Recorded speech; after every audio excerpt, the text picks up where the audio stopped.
It's not an off day for a player if they're thinking about late inning matchups or facing the team's closer or thinking they've got to be mentally prepared to perform. An off day is when you can let your body and your mind have the day off. That was Dave Sampson, former president of the Florida Marlins, on the Sports Bash. Everybody up in arms about not pinch hitting Bryce Harper the other day, JT Realmuto. The manager said they had an off day.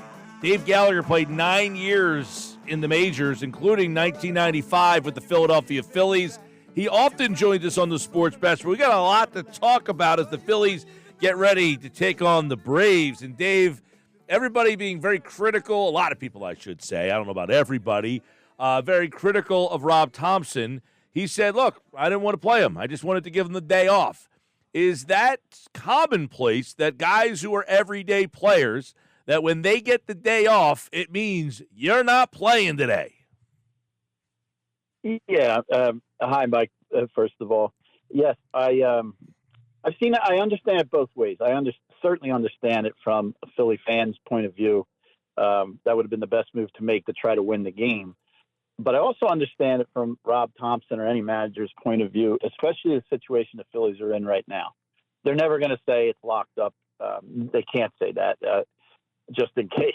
But they played their worst stretch of baseball this year, and the Braves really didn't pick up a whole lot of ground. Now they lost Austin Riley. But I remember having a manager in the minor leagues, first of all, come up to me, and he said after a Sunday, he said, look, you got tomorrow off completely. He said, you're not pinch hitting, you're not doing anything. And the reason he said that is now I'm going home after a day game. I'm going to have dinner with my wife and my kids. It's just a different feeling, Mike. It's a different feeling. It's hard to get away from when you know you're playing the next day. You're already starting to think, who's the starting pitcher I'm facing tomorrow? Is he going to start me off with a fastball? I'm going to look for it. I'm not going to get beat. I'm going to get out front. Like, your brain just doesn't shut down. So I think I'd fit that in the category of Rob Thomson being a baseball guy that's been around the game most of his adult life, if not all of his adult life. I think he's got a pretty good feel. He's trying to prep these guys for the playoffs, as I think they should be. Like, they're still trying to figure out who's going to close, who's going to be the setup man. They might have wanted Estevez to be that guy and Hoffman to be the setup man. Now maybe it flips. I don't know. They're still trying to figure that out. I think it's going to be interesting with Hayes when he comes back. Does he put pressure on Rojas? Does he take his position? Does he take his spot? You know how I feel about Rojas and what he brings defensively. But is that an upgrade? So a long way of me answering. I get it. If I'm a fan, right. If I'm playing FanDuel and I got money on it, I'd be like, and how could they not do that? Right. I mean, if you're watching the game, Dave, I mean, obviously you played in the league, so your opinion, your vantage point might be different. Any fan watching, it says, here comes Cal Stevenson. I got Bryce Harper on the bench. Of course, Rob Thomson thinks Bryce Harper is a better option. But you just wonder if at the beginning of that day they made the decision, you are not playing today no matter what happens. Take the day off. You have tomorrow off, and let's get ready for the stretch run here. Absolutely. That's what I think happened. And I know, we don't have to be around. I actually had Bryce in my group for the rookie career program years ago when he was a rookie. So I got to know him a little bit. That guy's not going to ever ask out of the lineup.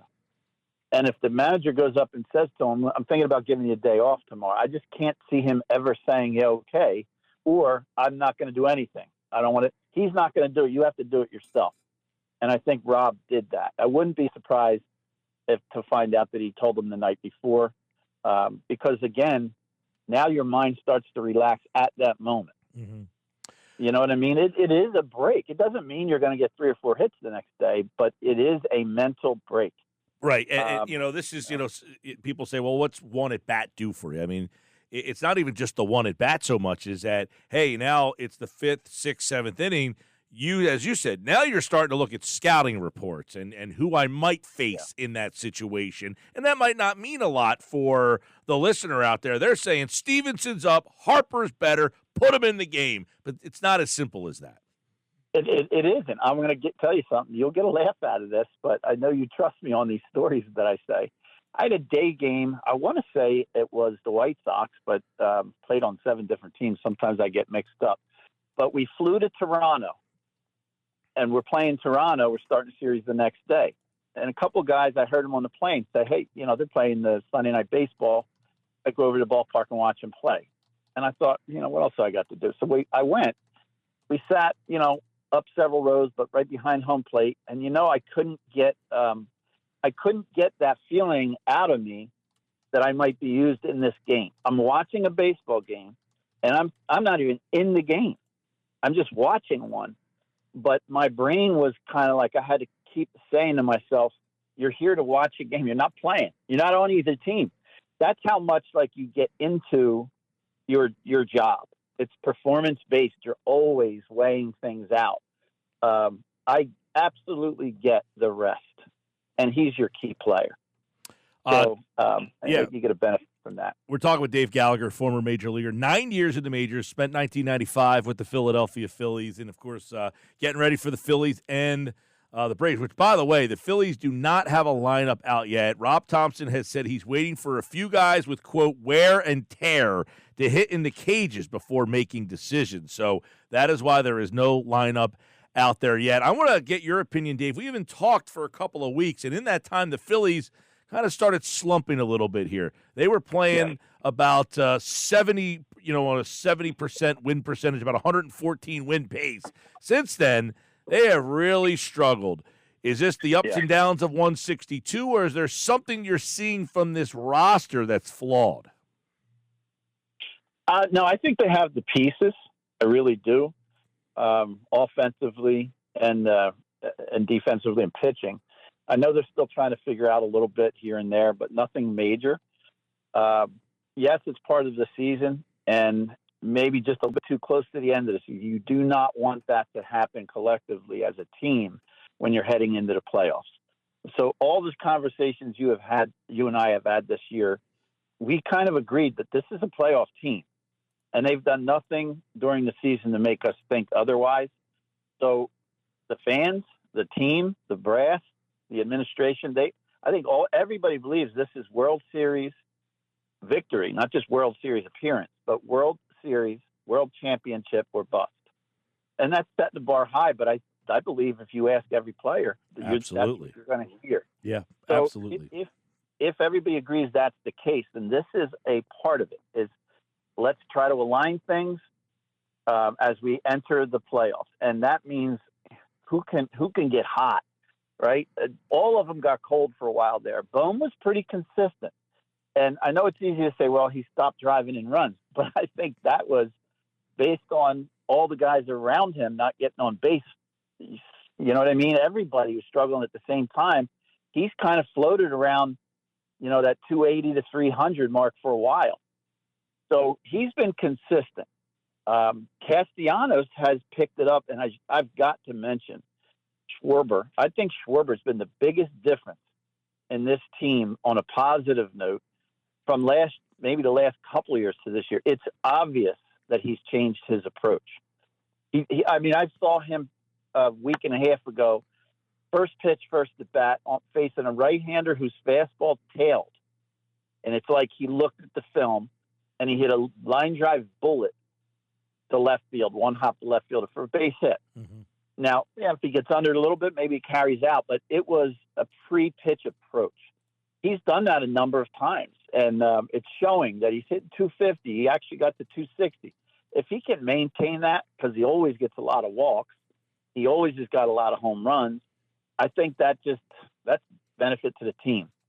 And that's not easy, man. He picked his average up 50 points. Yeah, he did.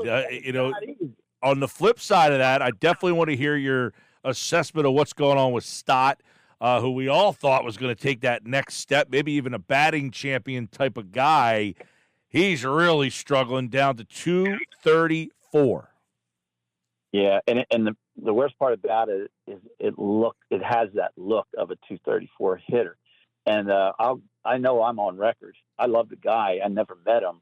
I love him as a player. I actually had said probably on Twitter, And I think I'd pencil, as long as he's healthy, I'd pencil him in at playing second and batting second for the next 10, 12 years. And I still believe in him. The team needs him to be Stott again. They're going to need that. They really are. His at bats.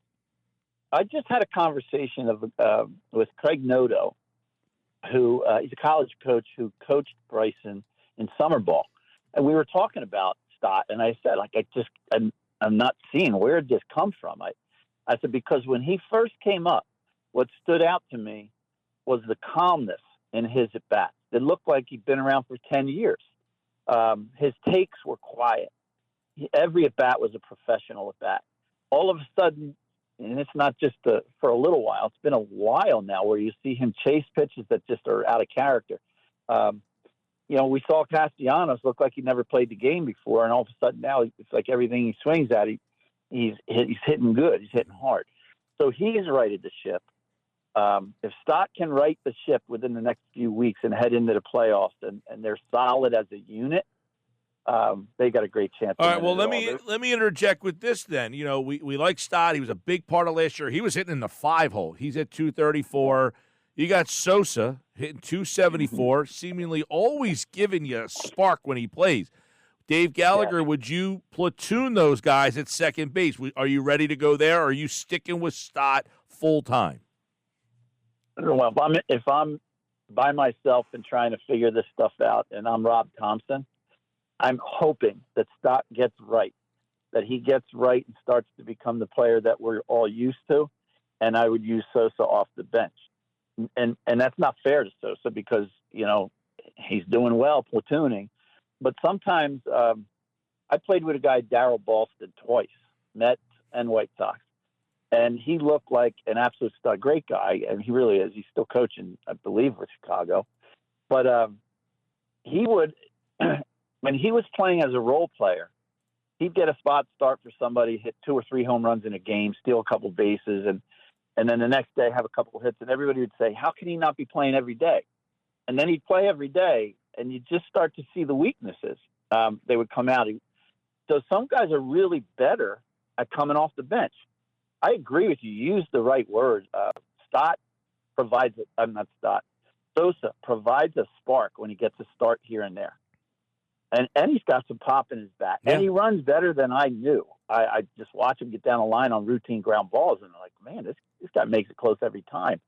So that would be what I would think in my room with the door closed and I'm by myself. I hope Stott gets to the point where I can play him every day again, and then have Sosa ready to come off the bench because I trust him coming off the bench. Yeah, if somebody gets hurt, then he becomes an everyday player. And he played every day when Turner went out for those 6 weeks, and he played really well. They didn't lose ground. They gained ground. We're talking with Dave Gallagher, Major League Baseball 9-year veteran, played with the Phillies in 95. And, of course, you just mentioned Darryl Ballston. I can just remember the glasses, those White Sox uniforms with the numbers on the thigh there. Outfield is weird. You mentioned Rojas. They have Hayes. Marsh really struggles against lefties. He's at 241 on the season, but his lefty splits are terrible. They brought in Hayes. He was playing left field seemingly every day. How do you handle that out? Like, does Marsh, is he at the point where, it's obvious he's not playing against lefties, but do you just keep mixing and matching that outfield? What do you do with those guys out there? Yeah, and we didn't even bring up Wilson. Lester Wilson, yes. Yeah, he's done well. I got to believe he's in the mix. He's pushing. But, when you really think back about the season, I was like, I'll use the word proud. It's not like he's my kid, but just as a fellow baseball player, I was proud of Marsh because he didn't have a guaranteed everyday job at the beginning of the season, and he came out of the gate strong. It's almost as if like, okay, this is going to be my challenge. Watch me play. And he did it. And he earned to be on that field. And, of course, they gave him a shot against lefties early. It didn't work out. So he gets the bulk of the playing time against righties. When he has struggled lately, it's been struggling against everybody, lefties and righties. So that's one of the issues I think they have to use September to work out. Who is our 3 starters? Who comes off the bench? Who faces lefties? Who faces righties? with some continuity. It does have a positive meaning when you're showing up to the ballpark and knowing sometimes the night before whether you're playing the next day. You just do things differently. My wife would say, we're out with the kids and, you're staring into space. Yeah, because I'm thinking about that starting pitcher. I'm facing him tonight. And this is my job. This is how I pay our bills. My mind is thinking about who's throwing tonight. What is he going to start me with? Can I bunt on him? Does his best pitch a slider? Well, I got to get to the fastball early in every at bat. I don't want to get to the slider. So those things are going through my head. And my wife, we're married, she still doesn't like the game of baseball. Never did. She doesn't like it at all. She's not interested. And we've talked and laughed about it now, like post-career, how I'm, she uses the word, I'm more present. And that makes sense to me. The pitch clock is helping, though. My girlfriend was not a baseball fan. The pitch clock is getting her into it a little bit more. I mean, I don't. She's not like a diehard, but she can at least tolerate it. Yeah, my wife isn't even there. She's never I think maybe because I have 5 kids and she's been with me the whole time since we were 16 years old. So what the game really means to her is me going away. Yeah. And that can't be easy. I'm traveling. She's home with the kids and doing a lot. It truly is a partnership. But when you're doing this as a career, the lives need to be talked about more because they're imperative as partnership for how you're making a living, raising your kids, and supporting your family. Dave, let's zone in a little bit. We've talked a lot about the offense and some of the decisions there. The bullpen. Are you starting to get a little concerned? You got Strom, who kind of came out of nowhere this year. He was good last year. He was an all-star this year. Hoffman, good last year, was an all-star this year. Alvarado seems like he's slipping a little bit. Are you looking at this bullpen and starting to get some concern? Boy, it's the same, a couple different names, but the same concern that I had, I'd say a month ago or even more, because, again, we were talking about World Series or bust, winning it. When I look at the bullpen, there's just a couple arms. I feel so unfair to Alvarado, but I've never been able to trust him yet. I know his stuff is great. I wouldn't want to hit off him. I wouldn't enjoy it. But that cutter he has to the back foot of righties, but that hits the ground a lot, and guys move up. And sometimes he gets into that walking guys. I can't have that at the back end of the bullpen if it's me. Hoffman can look fantastic. I know. I'm assuming they got Estevez, and maybe they were hoping he'd close with Hoffman being set up. Where does that stand now, Mike? Do you know? Is Estevez still the closer? He has been, he's been closing, but not. I mean, he had that streak in Anaheim before he came here. He had 54 straight outs or something. I mean, he was ridiculously good, right. And that was going to end at some point. And so he already blew a save once he got here. But you're right, Alvarado. To me, I'm wondering if just the workload of the 2 playoff runs and as much as they've had to use him over the last 2 seasons has just started to catch up to him. Well, part of it, I think, is his repertoire. He gets out. He gets a lot of strikeouts on, that back foot cutter or slider, or whatever you want to call it. It's tough to take, especially when you get 2 strikes. It's coming from the left side. It's coming in the zone. But when you're starting to swing, it's cutting. And then by the time you swing over the top of it, it's about to hit your back foot. And that's the problem. If you're coming in a save type, any type of situation, but especially a save type of situation, there's guys on base, that could tie a game or lose a game if he bounces it. But anyway, there's value in him for sure. I said this, I remember the last time we spoke, that I would trust him more to come in with the bases loaded and nobody out, and take the chance that maybe he gets a couple strikeouts or a broken back ground ball that we can get to force it home. That kind of thing, but not to close out a game with a runner off third and game's tied or up by a run. We agree there.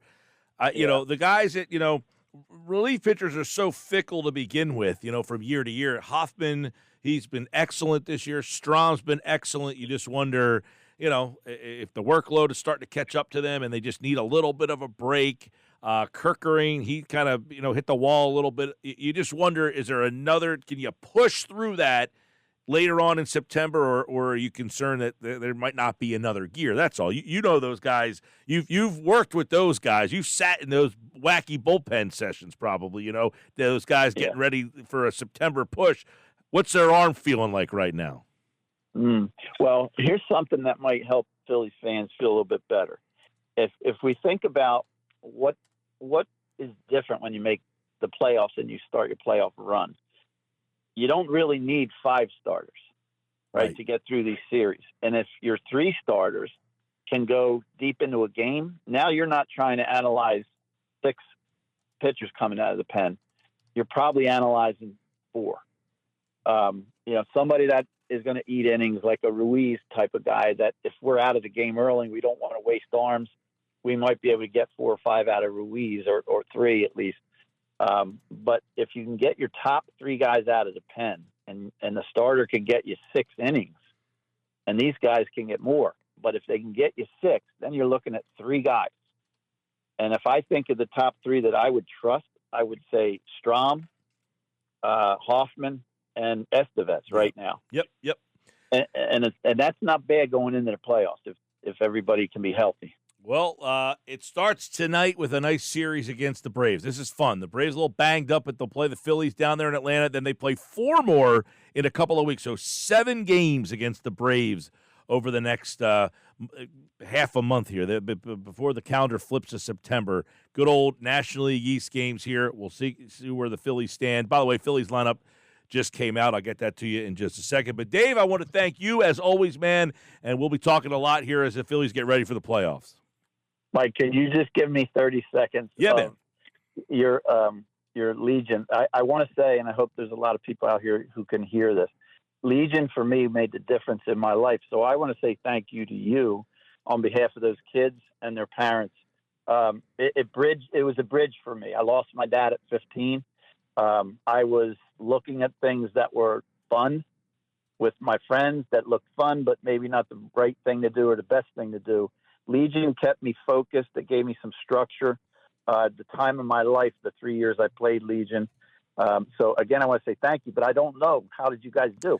Well, we went down there. We competed pretty good. We went 1-4, which was disappointing, but we were – I think most people looked at it and said we were probably one of the better there's 12 teams there, and I think we all left saying, man, we were right there with everyone. We lost a 3-0 game the first night, and that kind of set the tone. And but it was a great experience, and yeah, we certainly, it wasn't the results we wanted, but we had a great group of families and kids, and the development. I hope they look back on and say, man, that was awesome.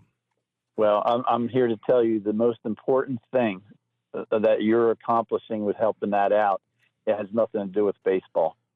Just thank you, because it was a difference maker for me. I needed that. Well, I appreciate it, Dave, and. It's funny. We do these long. We start practicing in February, and then we end. And you're right. Like, you look back and say, "Man, what am I doing tonight?" It's like you miss it almost, but you need the break. But you're kind of conflicted there. But yeah, I appreciate you saying that, and always appreciate you having on and getting your insight. All right, Mike. Take care, buddy. All right, Dave Gallagher, everybody. By the way, local guy. He lives down in Cape May. Played with the Phillies, 9 years in the majors. You hear him all the time talking about he's played in Baltimore and Chicago and Cleveland and a bunch of different cities. Always love hearing him. But you heard it from him. He's not surprised that Harper didn't play, and he probably, said, I wouldn't have played him. They need the day off.